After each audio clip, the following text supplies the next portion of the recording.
আসসালামু আলাইকুম প্রিয় চাকরি প্রত্যাশী ভাই এবং বোনেরা, এই মুহূর্তে যে যেখান থেকে আমাকে দেখতে পাচ্ছেন সবাইকে আন্তরিক অভিনন্দন এবং শুভেচ্ছা জানিয়ে শুরু করছি আজকের ভিডিও। বরাবরের মতো রিকোয়েস্ট থাকবে, যে যেখান থেকে এই মুহূর্তে আমাকে দেখতে পাচ্ছেন প্লিজ এই ভিডিওতে একটা লাইক করে দিবেন এবং অবশ্যই চ্যানেলের প্রথমবার হয়ে থাকলে চ্যানেলটি সাবস্ক্রাইব করে পাশে থাকার জন্য বিনীত অনুরোধ জানাচ্ছি।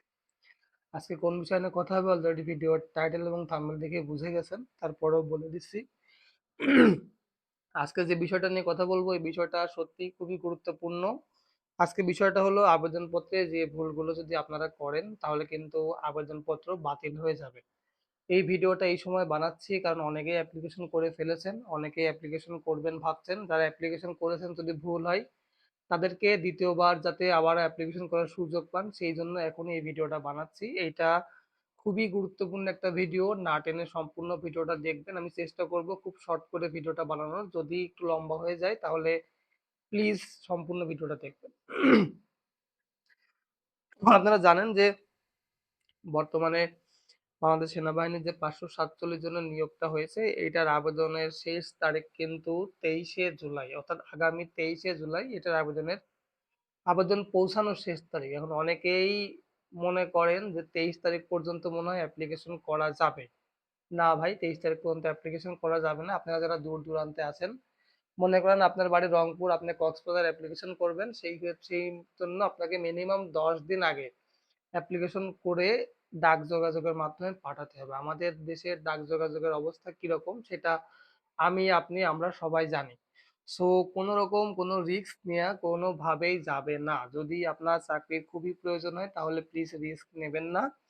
এবং আপনারা স্ক্রিনে যে নাম্বারটা দেখতে পাচ্ছেন এই নাম্বারে হোয়াটসঅ্যাপে যোগাযোগ করবেন। আমি আপনাদের জন্য অরিজিনাল অথেন্টিক একটা সাজেশন তৈরি করেছি যেটার মূল্য খুবই নগণ্য, এবং এই সাজেশনটা নিয়ে যদি আপনারা পড়ে কমপ্লিট করতে পারেন, 104 পেজের একটা সাজেশন, ইনশাল্লাহ আপনারা পরীক্ষায় ভালো কিছু করতে পারবেন। লিখিত পরীক্ষায় মেধা তালিকায় টিকবেন, এটা আমি 100% গ্যারান্টি দিতে পারি। তো চলুন মূল টপিকসে ফিরে আসি। কোন কোন কাজগুলো আসলে আবেদনপত্রে কোনো রকম ভুল করা যাবে না সেই বিষয়টা নিয়ে যদি আমি প্রথমেই বলি, তাহলে প্রথমে আমি আপনাদেরকে যে জিনিসটা সাজেস্ট করতে চাই সেটা হচ্ছে আপনারা অ্যাপ্লিকেশন যখন করবেন খুব দক্ষভাবে, খুব নিখুঁতভাবে অ্যাপ্লিকেশনটা লিখবেন। অ্যাপ্লিকেশনের ওই ফর্মে কোনো প্রকার কোনো কাটাকাটি করবেন না। আই রিপিট, কোনোভাবে কোনো কাটাছেঁড়া করা যাবে না যখন আপনারা অ্যাপ্লিকেশন লিখবেন। প্রয়োজনে কম্পিউটার দোকান থেকে 2 থেকে 3টা অ্যাপ্লিকেশন ফর্ম নিয়ে আসবেন, যদি একটাতে কাটাকাটি হয় পরবর্তীতে আরেকটায় লিখবেন। 2 নম্বর হচ্ছে পাসপোর্ট সাইজের ছবি যখন দিবেন, 2 কপি হোক বা 4 কপি হোক, ছবি যখন স্টাম্পে প্রিন্ট করবেন, স্টাম্পের সাথে ওই আবেদন ফর্মের সাথে একটা জিনিস খেয়াল রাখবেন, ওই পিন যেন আপনার ছবির চোখে মুখে কোথাও না লাগে। এই যে চুলের কালো অংশ থাকে এই কালো অংশের উপরে সুন্দর করে পিনটা পিন আপ করে দিবেন।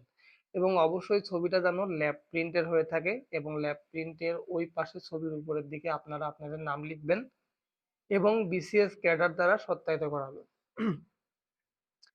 2 নম্বর হচ্ছে আবেদন ফর্ম যখন আপনারা লিখবেন তখন অবশ্যই এনআইডি কার্ডের যে নাম্বারটা আছে সেটা হুবহু সুন্দর করে লিখে দেবেন। এবং এই যে এনআইডি কার্ড অথবা জন্ম নিবন্ধন কার্ড যেটাই আপনারা দেন না কেন সেইটার যে সংখ্যা আছে সেই সংখ্যাটা যেন কোনো রকম কোনো ভুল না হয়। একটা কথা মনে রাখবেন, এই আবেদনপত্রগুলা কিন্তু অনলাইনের মাধ্যমেও যাচাই বাছাই করা হয় যে আপনি প্রকৃতই বাংলাদেশের নাগরিক কিনা। যে কথাটা বলছিলাম যে আবেদনপত্রের সাথে যখন আপনারা বিভিন্ন ধরনের সার্টিফিকেট জমা দিবেন, এসএসসি হতে পারে, পিএসসি হতে পারে, পিএইচসি হতে পারে, এইচএসসি হতে পারে, দাখিল হতে পারে, ডিগ্রি হতে পারে, মাস্টার্স, অনেক অন্যান্য যে আদার্স যতগুলো সার্টিফিকেট আপনারা জমা দিবেন, এটা কিন্তু অরিজিনাল কপি আবেদন ফর্মের সঙ্গে দিবেন না।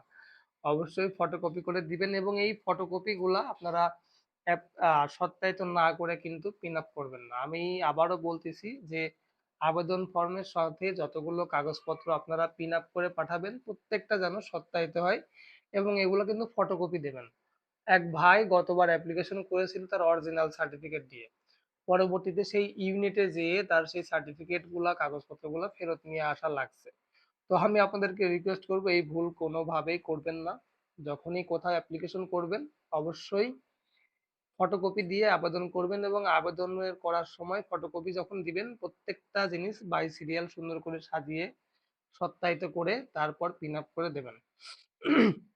২ নম্বর হচ্ছে আপনাদের যাদের বিভিন্ন রকম দক্ষতার সার্টিফিকেট চেয়েছি, অর্থাৎ কারিগরি দ্বারা বিভিন্ন রকম কার্যক্রম বিভিন্ন প্রতিষ্ঠান থেকে করেছেন, যেমন কম্পিউটারের উপর কোর্স করেছেন, ইলেকট্রিকের উপর কোর্স করেছেন, অন্যান্য কাজের উপর যে ধরনের কোর্স আপনারা করেছেন এবং আপনাদের যে সার্টিফিকেট আছে সেই সার্টিফিকেটটারও আপনারা যখন জমা দিবেন তখন অবশ্যই সেটাকেও সত্যায়িত করে তারপরে জমা দিবেন এবং পরীক্ষা যখন দিতে যাবেন তখন অরিজিনাল সমস্ত কাগজপত্র সাথে করে নিয়ে যাবেন এবং অবশ্যই মিনিমাম 10 কপি পাসপোর্ট সাইজের ছবি নিয়ে যাবেন।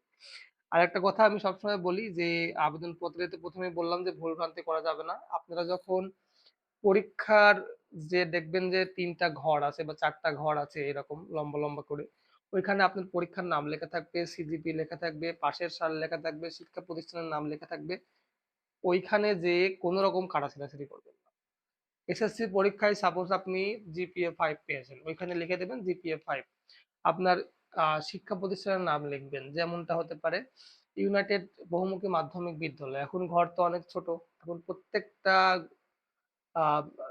মানে শব্দের প্রথম অক্ষর নিয়ে হলো সুন্দর করে ওখানে নাম লিখে দেবেন, কোনো রকম যেন কাটা ছিঁড়াছিঁড়ি না হয়।